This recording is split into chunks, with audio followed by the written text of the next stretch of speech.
When I first met Alex at a crowded finance conference, it wasn't exactly love at first sight. We bumped into each other, coffee in hand, both of us running late for the same session.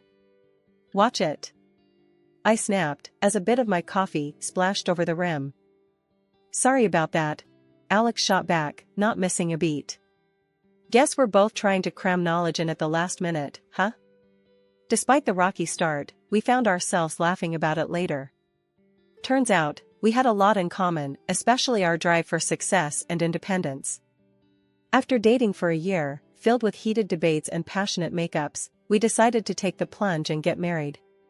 But not in the traditional sense.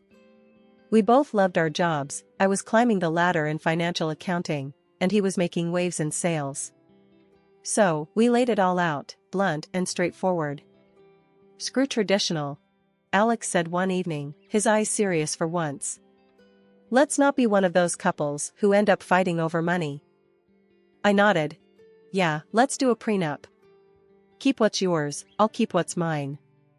If things go south, we walk away clean." The decision to sign a prenuptial agreement was less about distrust and more about mutual respect for our hard-earned careers. We didn't want the potential mess of untangling assets if things didn't work out. Plus, it felt good knowing we both entered the marriage as equals. Splitting the bills was a no-brainer. 50-50, Alex agreed. And no whining about who spends more on groceries. I laughed at that. "Deal, but you're not getting out of housework." "I'm not your maid." "Fair enough," he conceded. "But I don't do windows." That's how we started our married life, on a foundation of honesty, equality, and a touch of humor. We opened a joint account, strictly for shared expenses, rent, utilities, and those occasional fancy dinners to celebrate our wins. It was a system that worked perfectly for us, allowing us to maintain our financial independence while building a life together. Our biggest achievement came when we finally saved enough to buy an apartment right in the city center. It was a dream come true. The day we got the keys, we stood in the empty living room, surrounded by boxes and painting supplies, both of us grinning like idiots. "Look at this place," I said, spreading my arms wide. "Our very own piece of the concrete jungle." Alex wrapped his arms around me from behind, resting his chin on my shoulder. "It's perfect. Just needs a bit of paint and maybe some of those fancy curtains you like." I leaned back into him, feeling the warmth of his body. "We did it, babe. 50-50, all the way." "Yeah," he whispered, kissing the side of my head. "Our perfect little empire." That apartment wasn't just a home, it was a symbol of our partnership, our commitment to walking side by side as equals. We were thrilled, basking in the glow of our joint achievement, blissfully unaware of the challenges that lay ahead. But in that moment, everything felt possible. We had each other, and that was all that mattered. Life with Alex started off on cloud nine. We were the perfect team, or so I thought. We were both climbing our career ladders, supporting each other, or at least that was the plan. Things started changing when Alex's mom, Mrs. Thompson, began dropping by more often. I never really clicked with her. She had this old-school vibe about women's roles, and me working full-time didn't sit well with her. One evening, as I was slogging through spreadsheets, Alex and his mom were in the living room, whispering. I could hear bits and pieces, her voice sharper than a knife's edge. I finally took a break and walked in, just in time to hear Mrs. Thompson say, "Emma's always buried in her work. Doesn't she know a wife should care for her husband?"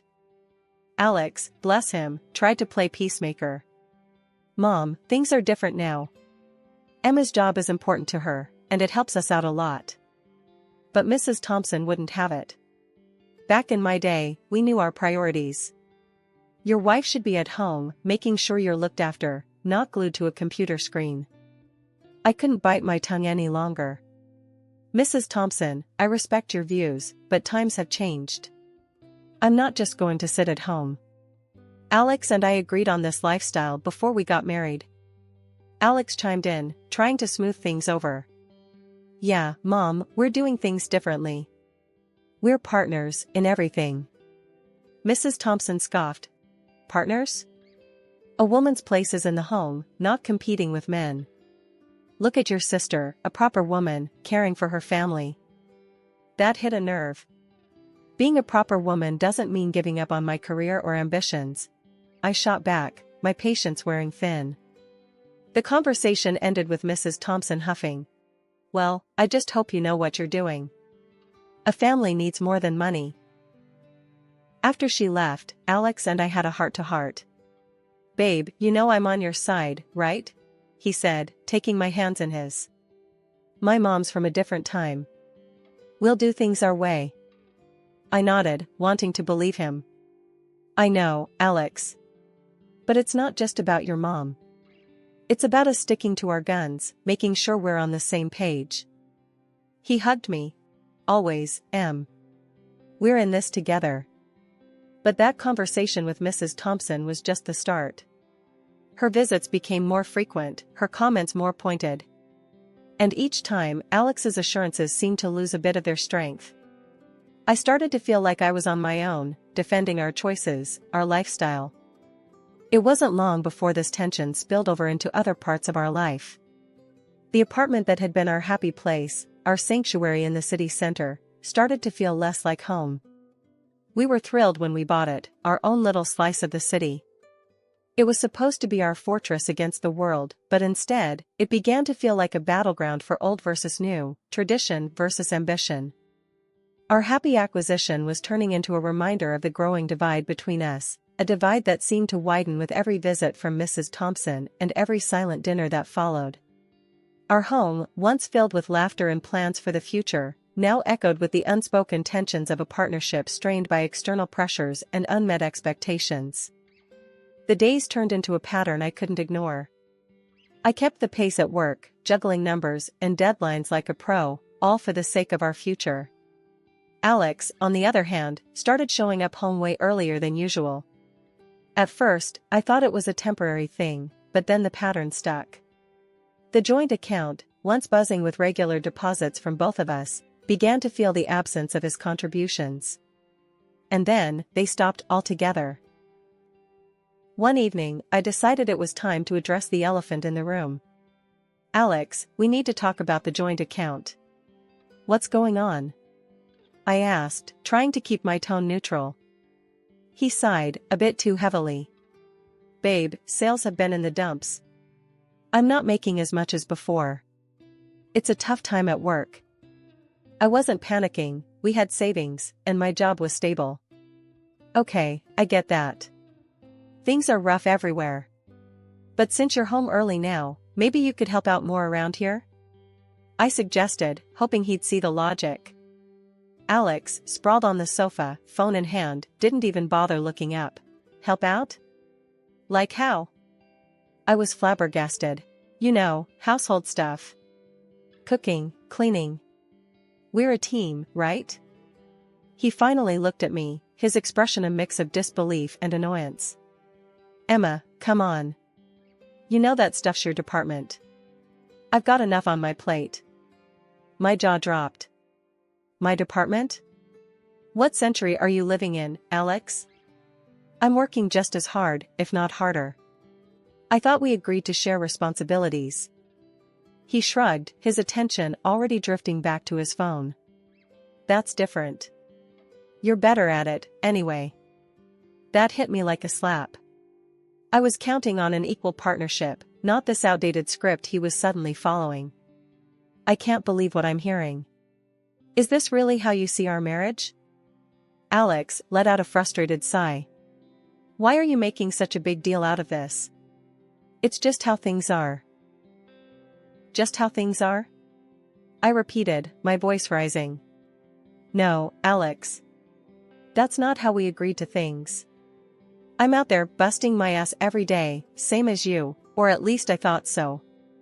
And then I come home to a second shift, because you've decided you're too good for woman's work? He didn't respond, just kept his eyes on his phone, and that silence said everything.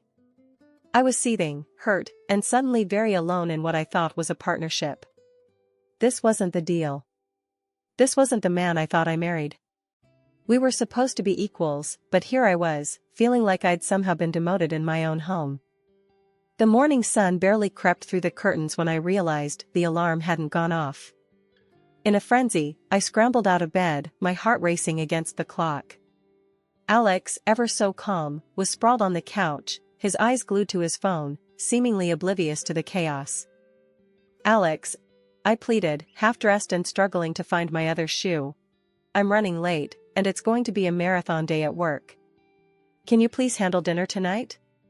My voice was a mix of hope and desperation, clinging to the slim chance he'd step up. He spared me a brief glance, his attention tethered to the screen. Yeah, he mumbled, a non-committal grunt that did little to assure me. "Got it, dinner. Sure." I paused, the knot in my stomach tightening. "You mean it, right?" Because last time, the memory of coming home to an empty table flashed in my mind, a silent testament to forgotten promises. Alex's annoyance was palpable as he cut me off. I said yes, didn't I? Go on, don't worry about it. His dismissive wave was the final nudge out the door, leaving me to rush into the day with a heavy heart. The hours at work were a blur, each task piling atop the next, leaving no room for breath or thought. By the time evening wrapped its fingers around the city, I was spent, my body and mind crying for respite. The thought of coming home to a warm meal offered a glimmer of comfort in the exhausting routine my life had become. But the apartment greeted me with silence, an eerie echo of my solitude. The kitchen, untouched, bore no signs of a meal prepared, the table as barren as it had been that morning. Confusion gave way to a sinking realization as I noted Alex's absence. With a trembling hand, I dialed his number, each ring a beat in the mounting dread. His voice, slurred and distant, pierced the quiet. "Yeah? Where are you?" "I thought you were going to handle dinner," I managed, my voice a mix of frustration and disappointment. His laugh, a sound I once adored, now felt like a sharp jab. "Nah, decided to crash at my sister's. You know, where a real dinner happens. Not like our place, eh?" The words stung, a cruel reminder of the chasm between us. So, my working late to support us makes our home less of a home? Is that it, Alex? My voice cracked, the hurt spilling over. "Look, Emma, it's not just about dinner. It's about feeling appreciated, you know? Like someone actually cares I'm there." His words, thick with accusations and alcohol, laid bare the fissures in our marriage. The line went dead, but the silence that followed was anything but peaceful. I stood in the middle of our kitchen, a room that once felt like the heart of our home, now just a hollow space. The tears came then, unbidden and relentless, mourning not just a missed meal, but the love and partnership I thought we had. The tension between Alex and me had been simmering just below the surface, but the events of the past few weeks had turned up the heat, threatening to boil over at any moment. The day it all came to a head was like any other, with the weight of unresolved grievances hanging heavy in the air. I had just walked in from another grueling day at work, my mind a whirlwind of numbers and deadlines, when I noticed the mail scattered on the kitchen counter. Among the usual bills and flyers, a statement from our joint account caught my eye. The balance was far lower than it should have been.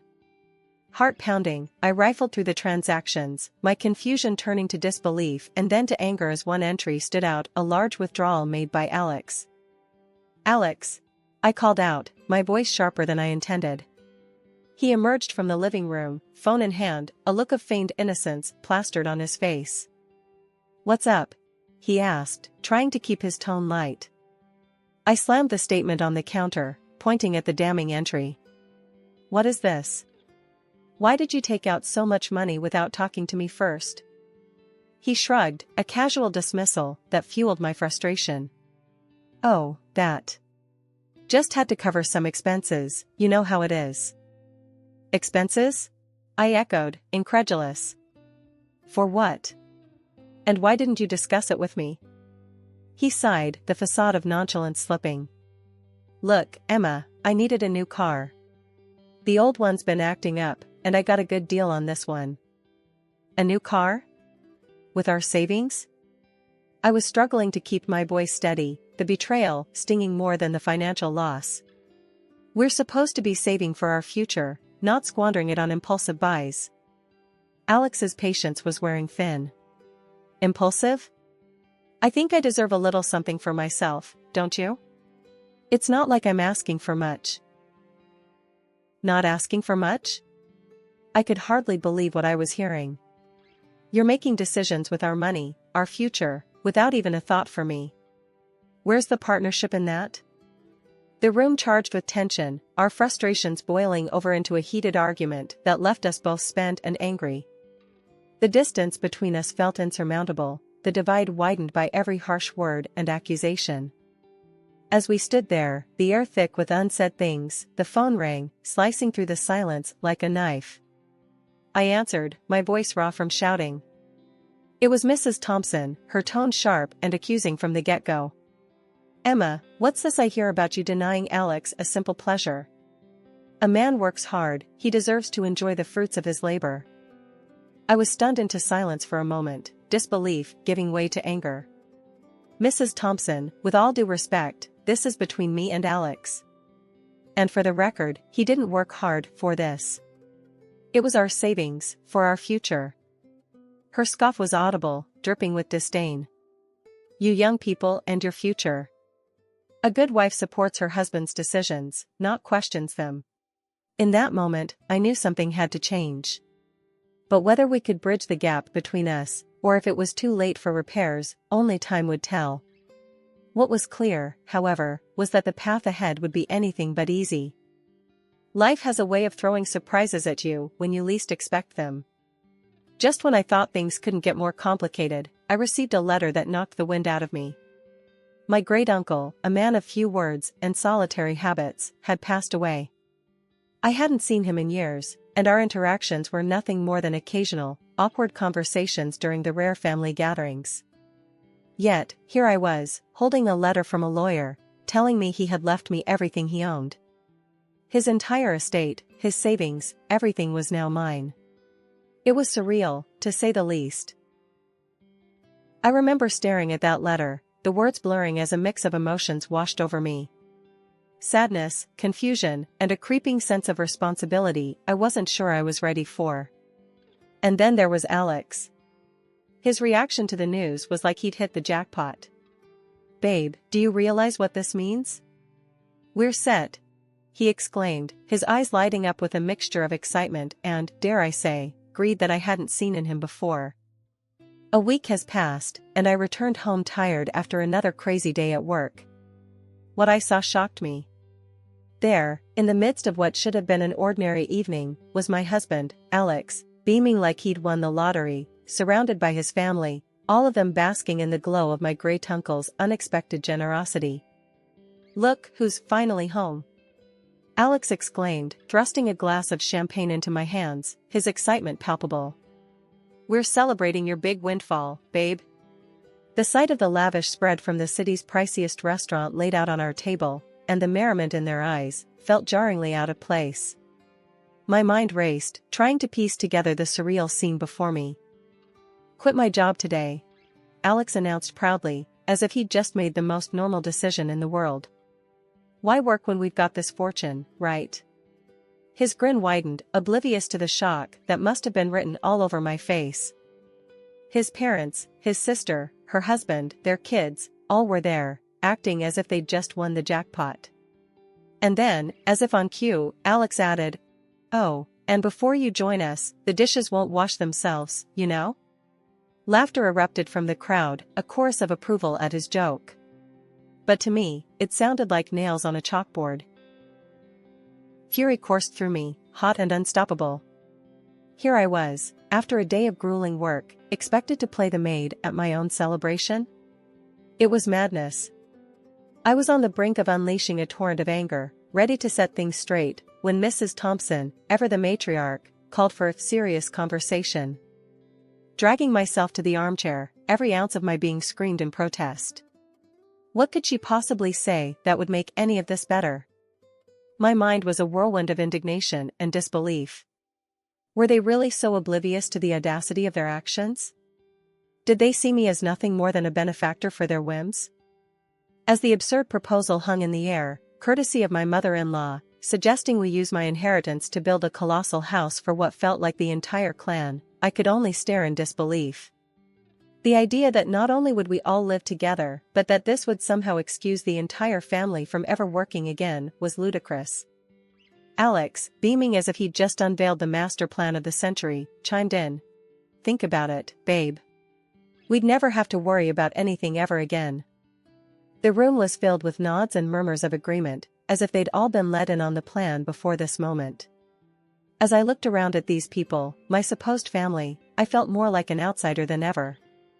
Breaking the celebratory bubble with a voice steadier than I felt, I said, I'm filing for divorce.